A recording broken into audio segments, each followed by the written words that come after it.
तो आज हम लोग पढ़ेंगे भारतीय दंड संहिता के तहत अध्याय 4, जो पूर्व हम लोगों ने पढ़ा था साधारण अपवाद के संबंध में। उसी को आगे बढ़ाते हुए अब आज हम पढ़ेंगे प्राइवेट प्रतिरक्षा के अधिकार के विषय में, जो आपका दिया गया है 96 से लेकर 106 तक में। ठीक है, तो पहले तो हम समझते हैं कि प्राइवेट प्रतिरक्षक क्या होता है। तो प्राइवेट प्रतिरक्षा के अधिकार के विषय में एक जस्टिस थे लॉर्ड बैरक पाक ने लिखा है कि प्रकृति व्यथित व्यक्ति को प्रोत्साहित करती है कि वह आक्रमणकारी या क्षति पहुंचाने वाले का विरोध करे तथा उस सीमा तक बल प्रयोग करे जो उस परिस्थितियों में क्षति को रोकने या आक्रमण की पुनरावृत्ति के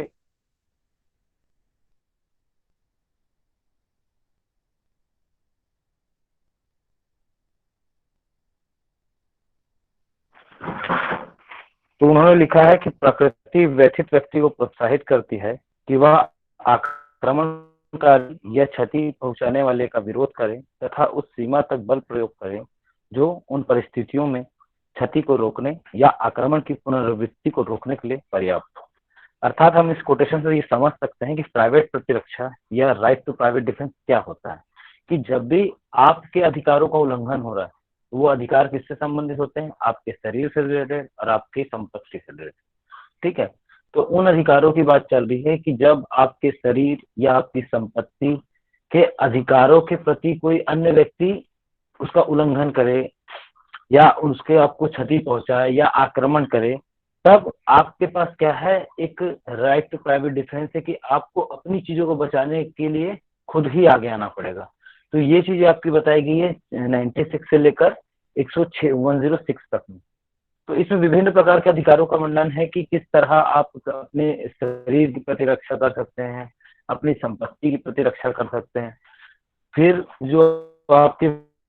वृद्धजन होते हैं समाज में, उनकी प्रतिरक्षा की बात कही गई है। जो विकृत चित्त होते हैं, विकलांग होते हैं, अर्थात जो असमर्थ होते हैं, उनके अधिकारों की रक्षा के लिए भी आप प्राइवेट डिफेंस का प्रयोग कर सकते हैं। फिर जो बालक होते हैं उनके लिए विशेष रूप से आप अपने इन आरपीडी का प्रयोग कर सकते हैं। तो ये आपको बताया गया 96 से लेकर 106 तक में। आज हम इसका एक सामान्य परिचय के तौर पर देखेंगे कि 96 से लेकर 106 तक में आपकी क्या क्या चीजें सम्मिलित की गई हैं। फिर हम इसको कल डिटेल में इसके अंदर चलते जाएंगे। तो जो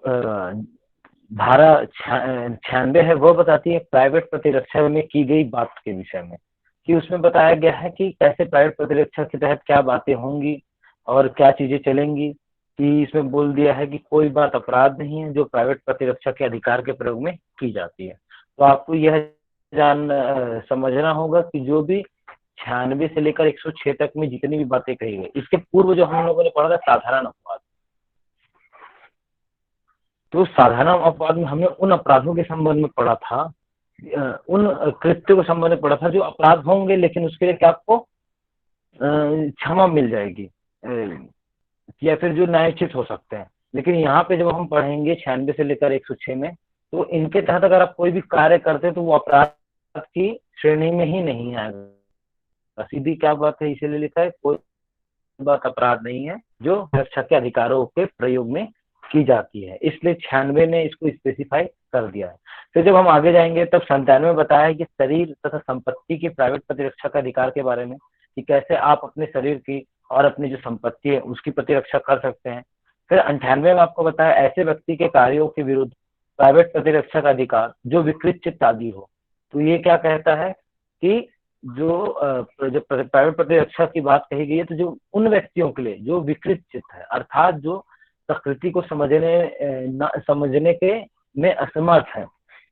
फिर 99 बताया है कि क्या कार्य जिसके विरुद्ध प्राइवेट प्रतिरक्षा का कोई अधिकार नहीं है। तो आपको ये चीज बहुत अच्छे से याद रखनी पड़ेगी कि 96 से लेकर 106 तक में आपको प्राइवेट प्रतिरक्षा के अधिकार के बारे में बताया गया। केवल जो धारा 99 है उन कार्यों, तो उनमें जो कार्य बताया गया है उसके तहत आपको कोई भी आरपीडी या फिर प्राइवेट प्रतिरक्षा का अधिकार नहीं मिल सकता है। तो 99 आपको याद रखना है कि 96 से लेकर 106 तक में कौन सी धारा है जिसमें आपको प्राइवेट प्रतिरक्षा का अधिकार नहीं मिल सकता है, तो 99 है। फिर जब 100 पढ़ेंगे तो उसमें है धारा 100 में शरीर की प्राइवेट प्रतिरक्षा के अधिकार का विस्तार मृत्यु कारित करने पर कब होगा? तो ये कहता है कि जब आपको अपने शरीर की प्राइवेट प्रतिरक्षा करनी है, तो उस प्रतिरक्षा के हिसाब से या उसके में क्या है कि जब आपके शरीर पर किसी प्रकार का प्रहार हो रहा है, तो आप भी क्या है, जितने बल का प्रयोग सामने की तरफ से आ रहा है, उतना ही बल का प्रयोग आप कर सकते हैं। तो ये कहता है आपका धारा 100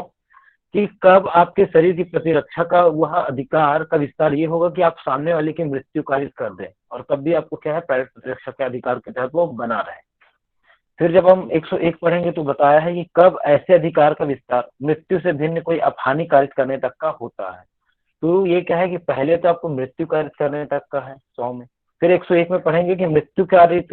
कारित करने के अलावा जो आप घोर उपहति कर सकते हैं, तो उसकी लाइबिलिटी आपकी कहाँ तक आपको ये अधिकार प्रदान करता है, 101 में बताया गया। तो जो धारा 102 है वह शरीर के प्राइवेट प्रतिरक्षा के अधिकार का प्रारंभ और बना रहने के बारे में बताता है कि कब तक कौन सी सिचुएशन रहेगी कि जिसके आधार पर आप कह सकते हैं कि मेरे प्राइवेट प्रतिरक्षा का अधिकार अभी से प्रारंभ हो गया है और यह इस समय तक बना हुआ था। उसको हम कई उदाहरणों से समझेंगे, आप सामान्य चीजों को समझ लीजिए अभी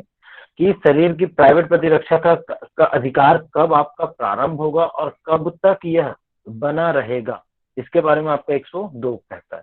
फिर हम देखेंगे 103 में कि कब संपत्ति की प्राइवेट प्रतिरक्षा के अधिकार का विस्तार मृत्यु कारित करने तक का हो सकता है। तो यहाँ अभी तक हम लोगों ने देखा क्या था, वो शरीर से संबंधित था। अब जो चीजें हैं 103 से वो आपका क्या है, मृत्यु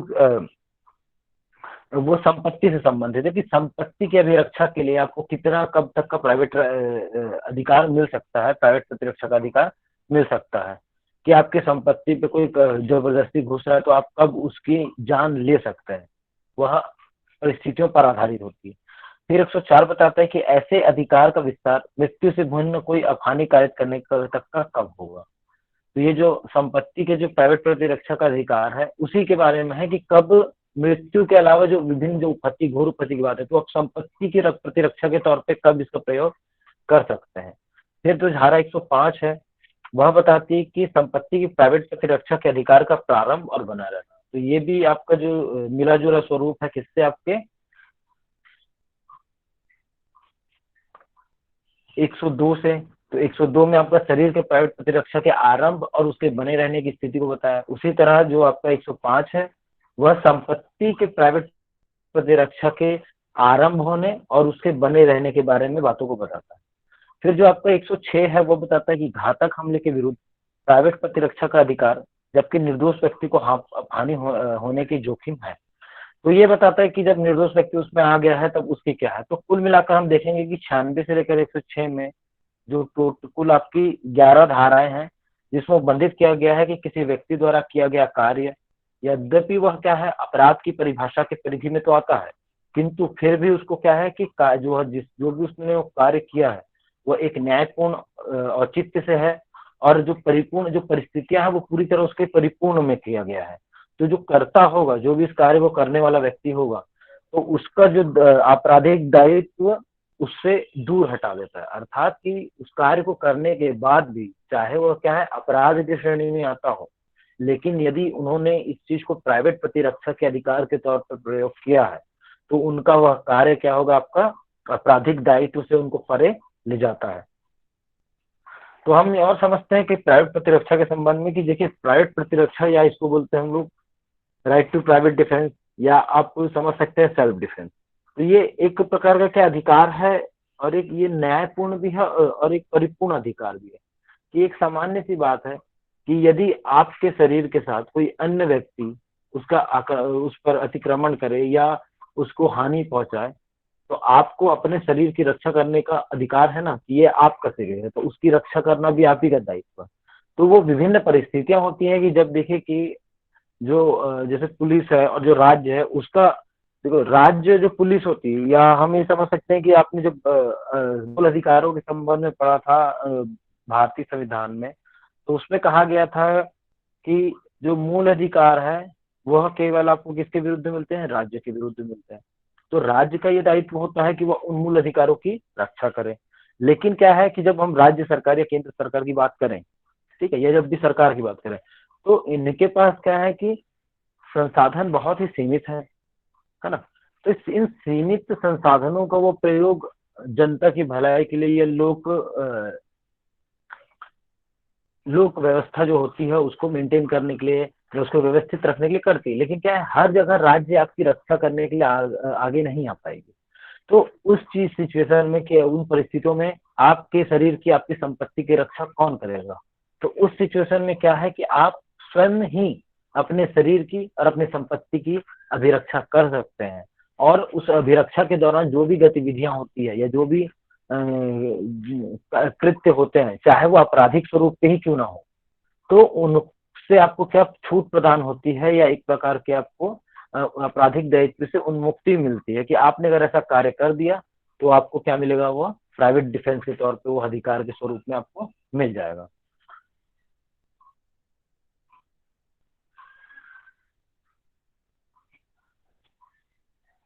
और इसके लिए आपको एक चीज याद रखना पड़ेगा कि जब भी हम प्राइवेट डिफेंस की बात करेंगे, तो इसमें जो सबूत का भार होगा वो हमेशा जो अभियुक्त है उसी पर होता है, कि वो कौन सी परिस्थितियां थी जिसकी वजह से वो विवश होकर उसको अपने प्राइवेट डिफेंस के अधिकार का प्रयोग करने के लिए विवश होना पड़ा। कि यदि अपनी संपत्ति और शरीर की उसने रक्षा की है, तो उसको संपत्ति उसके रक्षा की, और उस रक्षा के दौरान, अभी प्रतिरक्षा के दौरान कोई गतिविधियां हुई जिससे अन्य व्यक्ति जो है उसके शारीरिक क्षति, या जो भी प्रकार, जिस प्रकार भी क्षति हुई हो, तो यह उस व्यक्ति पर होगा जिसने अपने अधिकार का प्रयोग किया है, कि वह उस चीज को बताए कोर्ट को, कि हाँ, कि इन्हें मुझ पर हमला किया, तब मैंने इसको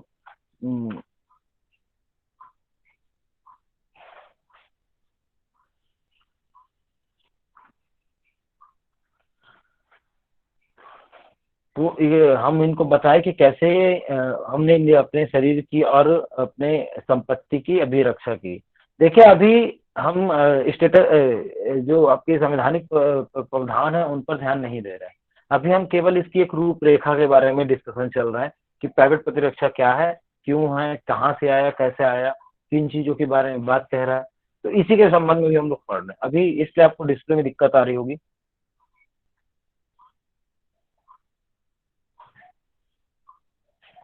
फिर आप देखे थे कि प्राइवेट प्रतिरक्षा की चीजें में यह है कि आपके ऊपर यदि कोई व्यक्ति आक्रमण करता है,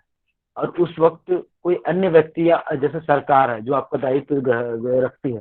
तो वह क्या है, आ नहीं सकती आपको बचाने के लिए, या उस परिस्थितियों में वहां पे वो उपलब्ध नहीं है। तो वहां पे सीधा दायित्व यह है कि आप अपनी रक्षा स्वयं करेंगे, तब आप इन चीजों का प्रयोग कर सकते हैं। फिर इसके साथ और एक नियम है, कि जब भी प्राइवेट प्रतिरक्षा की बात कही जाएगी, ये सारे हम आगे प्रोविजन में पढ़ेंगे, लेकिन आप एक रूपरेखा समझ जाएंगे तो आपको आसानी होगी। तो कभी भी देखिए, अगर सामने वाला कोई व्यक्ति है, वह आप पे छड़ी से प्रहार कर रहा है, तो आप उससे बचने के लिए आप भी इसी प्रकार के छड़ी का प्रयोग कर सकते हैं। तो ये उसकी सीमा है, और ये उसका प्रारंभ है। एक प्राइवेट प्रतिरक्षा का अधिकार आपका कब प्रारंभ होगा, कि जब जैसे ही आप पे कोई आक्रमण होने वाला हो, या कोई हमला होने वाला हो, किसी भी रूप में हो सकता है वो, ठीक है। तो जैसे ही आपको अंदेशा हुआ कि इस प्रकार का आप पर हमला होने वाला है, जिससे आपके शारीरिक की हानि हो सकती है, तो वहीं से आपका क्या होता है, प्राइवेट प्रतिरक्षा का अधिकार प्रारंभ हो जाता है। और वह खतरा जब तक आपके ऊपर बना रहेगा, ठीक है, जब तक वो खतरा खत्म चल नहीं जाता या समाप्त नहीं हो जाता, तब तक आपको पास प्राइवेट प्रतिरक्षा का अधिकार कायम रहेगा। कि आपके ऊपर कोई व्यक्ति हमला कर रहा है, तो आप भी उसको प्रत्युत्तर में उस पर हमला उसी के हिसाब से कर सकते हैं, कि अगर वो छड़ी का प्रयोग करते तो आप भी एक छड़ी का प्रयोग करेंगे, या वो डंडे का प्रयोग करे तो आप भी एक डंडे का प्रयोग करेंगे। ऐसा नहीं है कि वो आपको डंडे से मार रहा है और आप उसको बंदूक या चाकू लेके दौड़ा रहे हैं, तो ये चीजें उल्टी हो जाएगी, और ये आपके प्रतिरक्षा का जो बातें हैं वहां पे आपको प्रदान नहीं की जाएगी।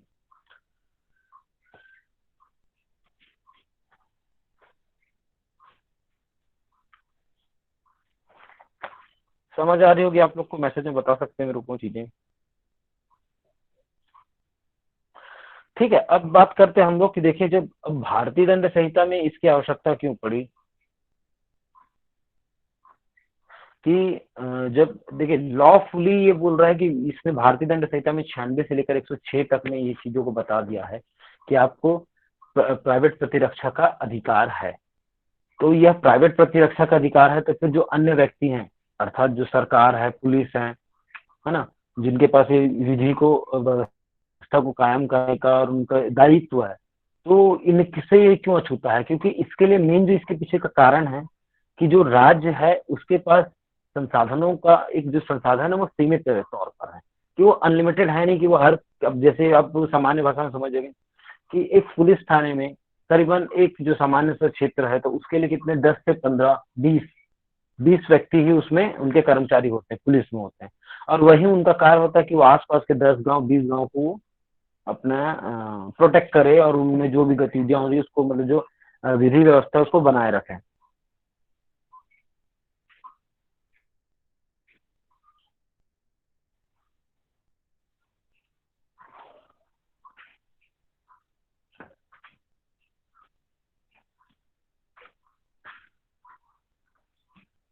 क्या बता रहा था? हाँ, सुनो, डिस्प्ले का दिक्कत नहीं है, मत परेशान हो डिस्प्ले के लिए, डिस्प्ले में कुछ नहीं है। ठीक है, तो वो जो सीमित संसाधनों हैं इन्हीं की वजह से क्या है कि व्यक्तियों को प्राइवेट प्रतिरक्षा का अधिकार प्रदान किया गया है, लेकिन वह जो अधिकार है वो केवल उनको एक निश्चित सीमा तक दिया गया है, और जिसके तहत वो अपने स्वयं के शरीर की रक्षा कर सके, स्वयं की संपत्ति की रक्षा कर सके, और साथ ही साथ यह है कि जब कोई असहाय व्यक्ति है जो स्वयं अपनी मदद नहीं कर सकता, तो आप उनकी भी मदद करने के लिए इन चीजों के तहत आपकी अपने इन अधिकारों का वो प्रयोग कर सकता है। तो मुझे लगता है यहाँ तक आपको चीजें समझ आ गई होगी। तो हम देखते हैं अब 96 के संबंध में। तो जो आपका 96 है वह बताता है कि प्राइवेट प्रतिरक्षा में की गई बातें, कह रहा है कि कोई बात अपराध नहीं है जो प्राइवेट प्रतिरक्षा के अधिकार के प्रयोग में की जाती है। तो इसके बारे में आपने इतना समझ ही लिया है कि हर प्रत्येक व्यक्ति को अपने शरीर और अन्य व्यक्ति के शरीर, जैसे कोई व्यक्ति है तो उसको अपने शरीर को बचाने का तो है ही कि वो अपने शरीर संपत्ति की रक्षा करेगा, लेकिन उससे जुड़े अन्य जो लोग हैं, जैसे उनके जो परिवार के जन होंगे, उनके मित्र के होंगे, जो भी उनके रिलेशन के हैं या नहीं भी है, तो हर व्यक्ति के पास ये है कि वह अपने शरीर की रक्षा करे, और जब वो अपने आप की रक्षा कर सकता है तो उसका यह भी दायित्व होता है कि वह दूसरे की भी अभिरक्षा करे उन परिस्थितियों में जब वो घटित हो। तो प्रत्येक व्यक्ति को अपने शरीर व अन्य व्यक्ति के शरीर तथा अपनी व किसी अन्य व्यक्ति की संपत्ति की प्रतिरक्षा का अधिकार प्राप्त है, यहाँ तक कि यदि वह आक्रमणकारियों के कृत्य से उसे मृत्यु या गंभीर चोट की युक्त आशंका हो तो वह उसकी मृत्यु तक कारित कर सकता है। तो ये जो बात है 96 की कि कोई बात अपराध नहीं है जो प्राइवेट प्रतिरक्षा के अधिकार के प्रयोग में की जाती है। तो यह प्राइवेट प्रतिरक्षा के जो अधिकार है इसकी जो सीमा है वो कहाँ तक हो सकती है कि जब आप पर ऐसा लगे कि आपकी शरीर की हानि होने की या शरीर में चोट कारित हो सकती है, या वह आशंका इतनी हो कि आपको लगे कि आपकी इससे जान भी जा सकती है, तब आप क्या कर सकते हैं, अपने प्राइवेट प्रतिरक्षा के अधिकार का प्रयोग करते हुए सामने वाले के हमले का प्रत्युत्तर दे सकते हैं। और सामने वाला जो ऐसा भी आप पर हमला कर रहा हो, चाहे वो आपके शरीर पर कर रहा हो चाहे आपकी संपत्ति पर कर रहा है, तो उस आधार पे आप उसकी जान तक ले सकते हैं। कि यदि आपको लग रहा है कि आपकी जब जान जा सकती है तो आपके पास भी ये होगा कि आप भी उसकी जान ले सकते हैं।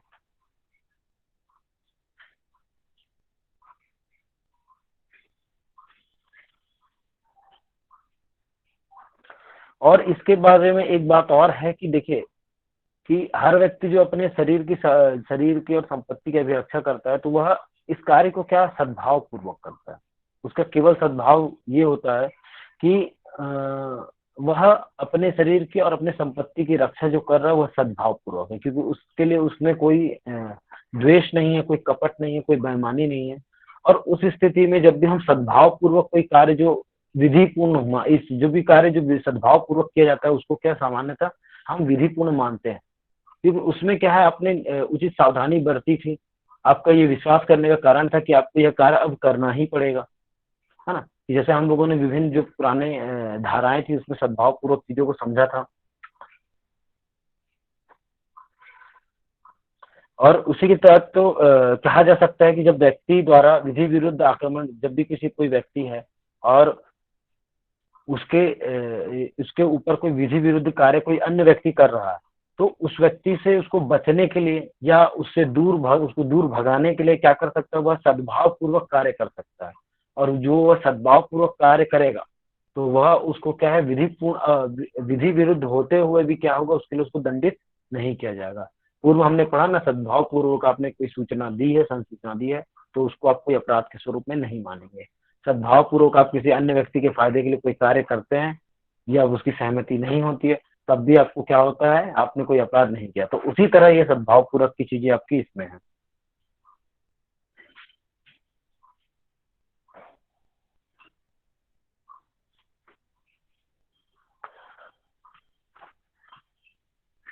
ठीक है, तो जो आपकी भारतीय दंड संहिता 1196 है, वह बताती है कि कोई भी कृत्य अपराध नहीं होगा यदि वह निजी प्रतिरक्षा के अधिकार के प्रयोग के अंतर्गत किया गया है। ठीक है, लेकिन इस अधिकार की दो सीमाएं दी हैं, जो हम इस एक लाइन को समझ रहे हैं उसी में देखिए कि ऐसे किसी कार्य के लिए इसका प्रयोग उचित नहीं होगा जो बचाव ना होकर निश्चित रूप से एक अपराध है। तो आप कभी भी जब प्राइवेट प्रतिरक्षा की बात करेंगे आपके साथ, तो आप इसको कभी ये नहीं कह सकते कि हम जो कार्य कर रहे हैं वह, अगर आपने कोई कार्य को बचाव के तौर पे किया है कि जब आप पर शारीरिक हमला हो तब आपने उसका प्रयोग किया, ना कि आपने पहले शुरुआत की है। और यदि आपने पहले शुरुआत की है और आपको सामने वाला जब मार रहा है तो आप यहाँ पे नहीं कह सकते कि मैंने प्राइवेट प्रतिरक्षा का यूज करके उसको मार दिया, क्योंकि यहाँ पे गलती क्या है, आपकी है, क्योंकि आपने पहले जो उस कृत्य को किया जो जो विधि विरुद्ध है, साथ ही साथ वो एक अपराध के तौर पे परिभाषित है।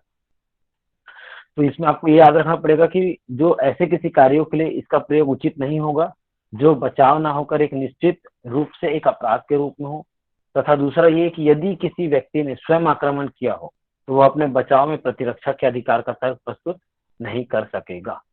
तो आपको हमेशा ये याद रखना है कि बचाव आपको तभी प्रदान किया जाएगा, यह जो 96 से लेकर 106 तक का जो प्रतिरक्षा का अधिकार है वह केवल उसी परिस्थितियों में आपको प्रदान किया जाएगा या मिलेगा कि जब वह एक बचाव के तौर पे ही हो। बचाव अर्थात कि आप पर कहीं और से हमला हो रहा है या आपकी शारीरिक क्षति होने की आशंका है या आपके मृत्युकारित होने की आशंका है या संभावना है, तो इस सिचुएशन में होगा, इन परिस्थितियों में आप इसका अपने बचाव का प्रयोग कर सकते हैं। ना कि ऐसा कि आपने किसी कृत्य को जो शुरुआत किया, उसको प्रारंभ किया और बाद में जब उसने प्रत्युत्तर दिया तो उसके एवज में अगर आपने अपने उसको व्यक्ति को मार दिया या उसको हानि पहुंचाए, तो आप यह इस चीज की दलील नहीं दे सकते हैं कि मैंने राइट टू प्राइवेट डिफेंस दिया था या मैंने प्राइवेट प्रतिरक्षा के अधिकार का प्रयोग किया था, क्योंकि यह प्रारंभ ही तब होता है। ये केवल देखिए, जब प्राइवेट प्रतिरक्षा की बात होगी तो केवल एक क्या है, बचाव के तौर पर ये प्रारंभ किया जाएगा। तो एक केस था कश्मीरी लाल बनाम पंजाब राज्य,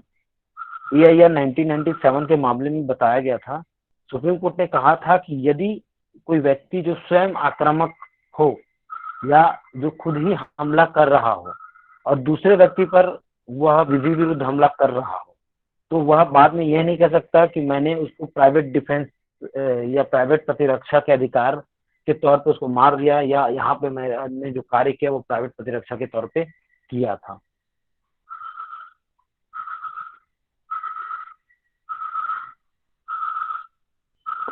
तो मुझे लगता है कि आपको यहाँ तक की चीजें समझ आ गई होगी।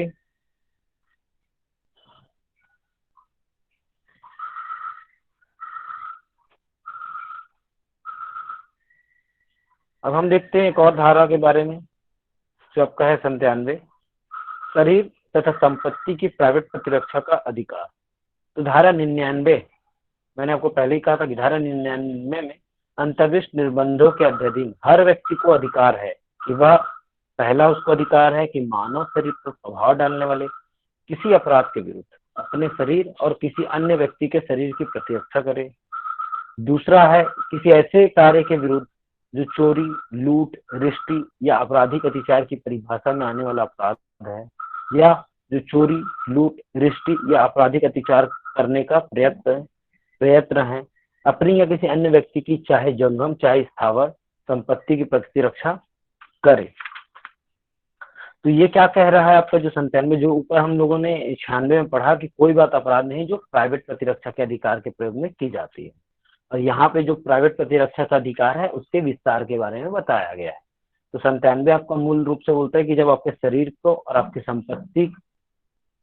को कोई नुकसान पहुंचाने के उद्देश्य से कोई ऐसा कार्य करता है जिससे उसकी हानि हो, या आपके शरीर को चोटकारित हो, या आपकी संपत्ति का कुछ कोई का नुकसान हो, तो उस परिस्थितियों में आप अपने प्राइवेट प्रतिरक्षा के अधिकारों का प्रयोग कर सकते हैं।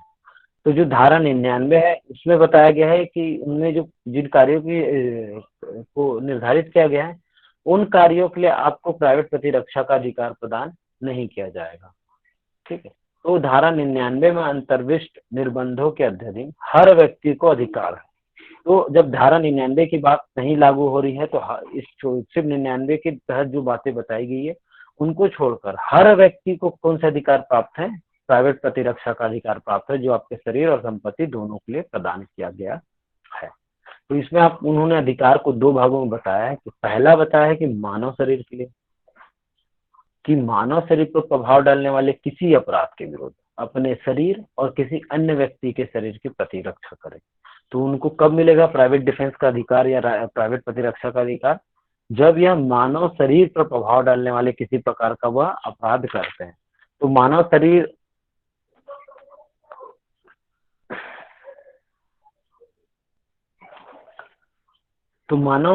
शरीर पर प्रभाव डालने वाले कौन से अपराध हो सकते हैं? हत्या हो सकता है, आपका हमला हो सकता है, अंग भंग हो सकता है, किसी प्रकार का आपको जो चोट कारित करे वो गंभीर किस्म का हो सकता है, मतलब उपहति होगी, घोर उपहति हो सकती है। ठीक है। आपके शरीर का किसी हाथ के लिए, आपके कान के लिए, पैर में चोट कारित करने के उद्देश्य से, जिससे आपकी जान नहीं जाएगी लेकिन आपको बहुत गंभीर उपहति कारित होगी। ठीक है। तो इन फिर वो हो सकता है रेप के संबंध में जो बलात्कार की जो धारणा होती है। ठीक है। तो उन जो मानव शरीर पर प्रभाव डालने वाले ये अपराध हैं, जो तो इन अपराधों के विरुद्ध, कि यह अपराध जब आपके साथ हो सकते हैं या होने की आशंका आपको लग रही है या संभावना लग रही है, तब अपने शरीर और किसी अन्य व्यक्ति के शरीर की आप प्रतिरक्षा कर सकते हैं। फिर दूसरा कहता है कि किसी ऐसे कार्यों के विरुद्ध जो चोरी, लूट, रिश्ती या आपराधिक अत्याचार की परिभाषा में आने वाला अपराध है, या जो चोरी, लूट, रिश्ती या आपराधिक अत्याचार का प्रयत्न है, अपनी या किसी अन्य व्यक्ति की चाहे जंगम चाहे स्थावर संपत्ति की प्रतिरक्षा करे। तो पहला वाला जो खंड है वो आपका मानव शरीर के प्रभाव डालने वाले जब डालने के लिए कोई कार्य हो रहा है तो उससे आपकी प्रतिरक्षा की बात कहता है, जबकि दूसरा वाला आपकी संपत्ति के संबंध में प्राइवेट डिफेंस की बातों को बताया है कि जब भी आपका कोई ऐसा कार्य हो रहा है, किसी ऐसे कार्य के विरुद्ध बोल रहा है ना। ठीक है। यहाँ पे क्या कहता है? ऐसे कार्य के विरुद्ध जो चोरी जिसमें क्या आपकी संपत्ति का संपत्ति की चोरी होती है। फिर जो लूट जिसमें चोरी सम्मिलित होती है, जब चोरी का जब बड़ा रूप आता है तो वह लूट होता है। फिर रिश्ती, फिर आपराधिक अत्याचार जिससे आपको किसी प्रकार के नुकसान हो सके या आपको एक उसके लिए डराया धमकाया जाए, तो यह आपराधिक अत्याचार की परिभाषाओं में आने वाले अपराधों के संबंध में है कि आपकी संपत्ति के साथ जो भी संपत्ति के विरुद्ध आपके जो अपराध हो सकते हैं, जिसमें चोरी, लूट, रिश्ती है, आपराधिक अत्याचार है, संपत्ति का दुर्विनियोग है, तो इन चीजों को ये जो चीजें हैं जिनसे आपकी संपत्ति को किसी प्रकार की हानि हो सकती है, चाहे वह संपत्ति आपकी क्या हो, जंगम हो चाहे स्थावर हो, चाहे वो मूवेबल हो चाहे वो आपकी इमूवेबल हो, तो उस संपत्ति की को बचाए रखना और आपके संबंधित जो भी अन्य व्यक्ति उनकी संपत्ति को बचाए रखने का आपको यह प्राइवेट प्रतिरक्षा का अधिकार 97 के तहत आपको मिला हुआ है।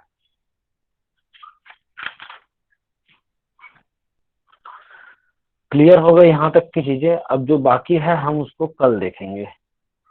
98 से जो आपके 106 तक की है। ये आपको एक प्राइवेट प्रतिरक्षा के संबंध में आपको सामान्य बातें समझ आ गई होगी करीबन करीबन।